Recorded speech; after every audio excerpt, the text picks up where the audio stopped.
আগামী 12 ফেব্রুয়ারি অনুষ্ঠিত হতে যাচ্ছে ত্রয়োদশ জাতীয় সংসদ নির্বাচনকে সামনে রেখে ভোটাধিকার প্রয়োগ করতে রাজধানী ঢাকা ছাড়ছেন কর্মজীবী মানুষ সহ বিভিন্ন শ্রেণী পেশার ভোটাররা।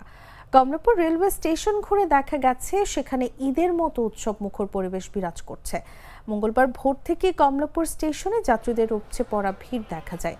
ট্রেন ধরতে আসা মানুষদের চোখে মুখে ছিল আনন্দ এবং প্রত্যাশা। বন্ধু বান্ধব ও পরিবারের সদস্যদের সঙ্গে হাসি ঠাট্টা করতে করতে গ্রামের উদ্দেশ্যে রওনা হচ্ছেন তারা। অনেকের কাছেই এই যাত্রা ঈদে বাড়ি ফেরার অনুভূতির মতো। বাসের টিকিট না পাওয়ায় বেশিরভাগ যাত্রী ট্রেনকেই বেছে নিয়েছেন। তবে আসন সংকটের কারণে অনেক যাত্রী দাঁড়িয়ে কিংবা ঝুঁকি নিয়ে ট্রেনের ছাদে করে যাত্রা করছেন। অতিরিক্ত যাত্রীর চাপে হিমশিম খাচ্ছে রেলওয়ে কর্তৃপক্ষ। রেলওয়ের কর্মকর্তা জানান, যাত্রীদের ছাদে উঠতে নিষেধ করা হলেও অতিরিক্ত চাপের কারণে তা পুরোপুরি নিয়ন্ত্রণ করা যাচ্ছে না। ভোটের টানেই অনেকেই ঝুঁকি নিচ্ছেন। ভোট দিতে বাড়ি ফিরছেন ঝিনাইদহ, কুষ্টিয়া ও খুলনা সহ বিভিন্ন জেলার ভোটাররা। তাদের প্রত্যাশা, এবারের নির্বাচন হবে সুষ্ঠু ও উৎসব মুখর। সব মিলিয়ে ভোটাধিকার প্রয়োগের আগ্রহে রাজধানী জুড়ে তৈরি হয়েছে এক ভিন্ন আবহ।